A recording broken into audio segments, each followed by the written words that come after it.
Have you ever actually stopped to think about how a nation made up of isolated islands, a country that essentially lacked basic industrial raw materials like coal, somehow managed to transform itself into this unstoppable, global, technological, and economic superpower?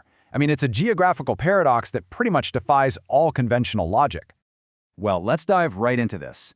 Welcome to today's Explainer, where we are unpacking the absolutely incredible story of Japan, the Phoenix Nation. We're going to explore a society that is completely defined by its breathtaking ability to resurrect and reinvent itself, and not just once, but through two distinct world-shocking economic miracles. So here's our roadmap for today.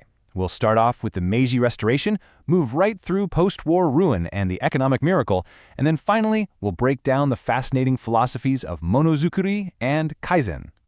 All right, Part 1. The Meiji Restoration, a catalyst for modernization. Okay, picture this. Before 1868, Japan had been isolated from the rest of the world for centuries under the Tokugawa Shogunate. But then, in 1853, 4 heavily armed American warships just sail right into Tokyo Bay, demanding that Japan open its economy to foreign trade. Talk about a wake-up call. This external, frankly existential threat triggered a radical shift. The new Meiji leadership realized they had to adapt instantly or they were going to be conquered, period. So their guiding doctrine became Fukoku Kyohei: enrich the country, strengthen the army.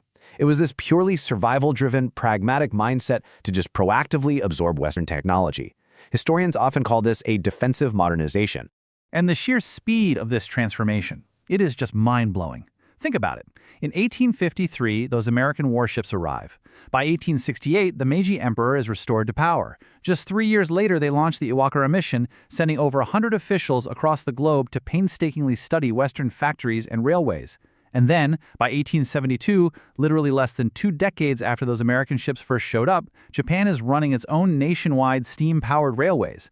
They leaped from feudal agrarian isolation to heavy industrialization in less than a single generation. But to pull something like that off, they had to rewrite their entire society. They abolished the old feudal domains. The samurai, this elite warrior class that had ruled for centuries, were entirely stripped of their privileges and even their swords. But here is the real genius of it all. They took that highly literate, incredibly disciplined samurai elite and channeled them directly into building this new industrial state. They basically created the very first salaryman managers. Combine that with a nationwide mandate for compulsory education in 1872, and you can see that Japan recognized super early on that human capital was, without a doubt, its greatest asset. Moving on to Section 2, Post-War Ruin and Reconstruction, the Second Phoenix. Fast forward with me to 1945. World War II has just ended, and Japan is quite literally in ashes. The industrial base they just spent decades meticulously building is completely shattered, and the country is facing absolute despair. To really wrap your head around the depth of this collapse, consider this one devastating number: 500%. That was their annual inflation rate by 1946. Retail prices were spiraling completely out of control.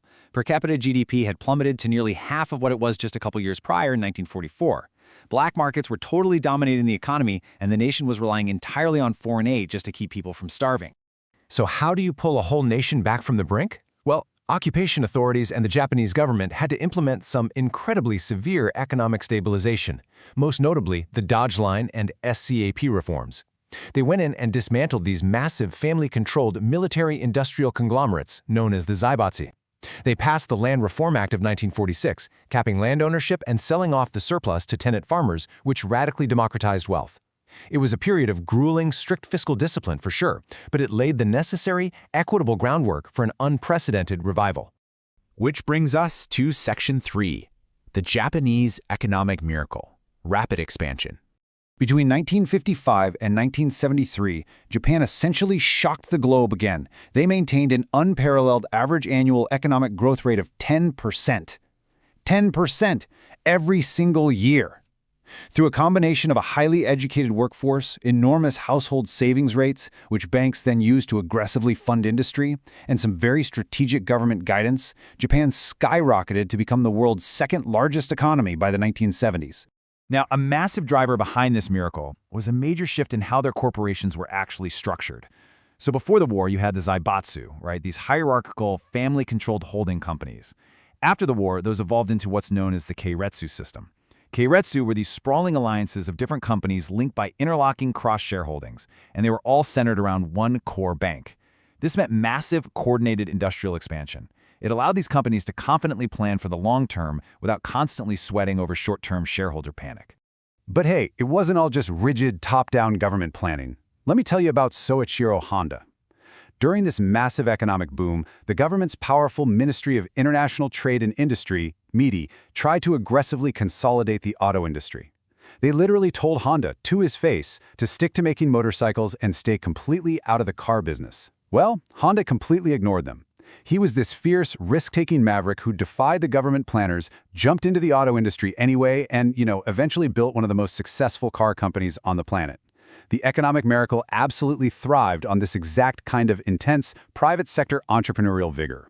And the unique internal culture at these companies became a huge competitive advantage. In the West, decision-making is usually fast and top-down, right?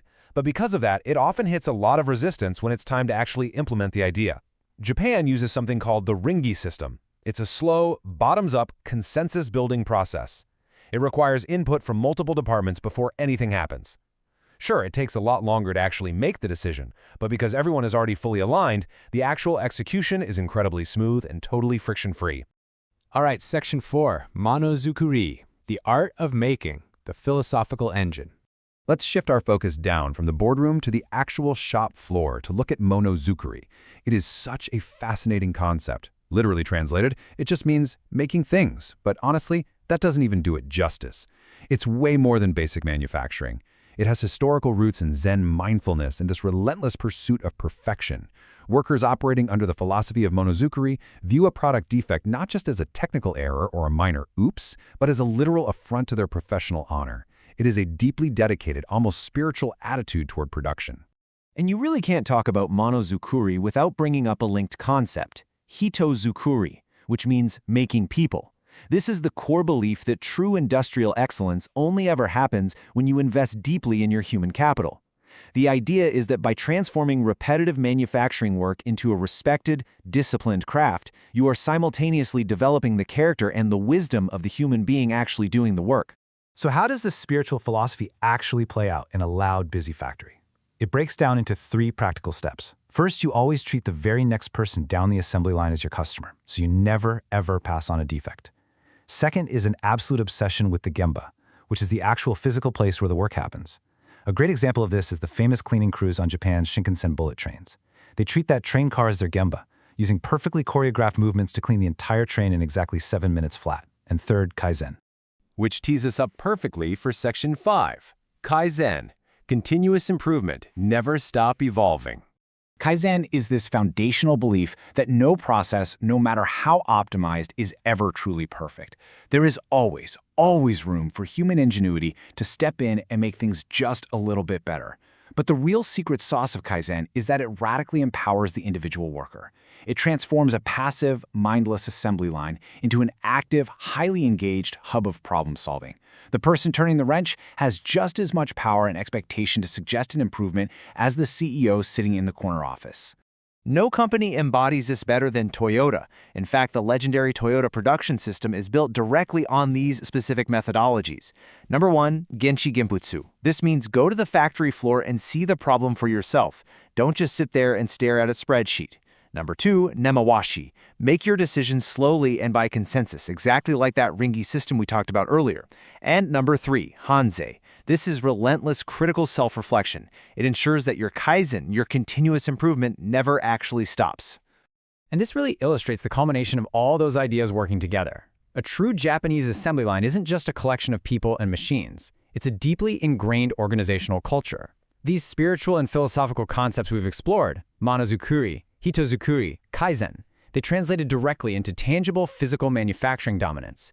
It's exactly what allowed Japan to conquer global markets by offering a level of unprecedented quality and reliability that the rest of the world just couldn't match at the time.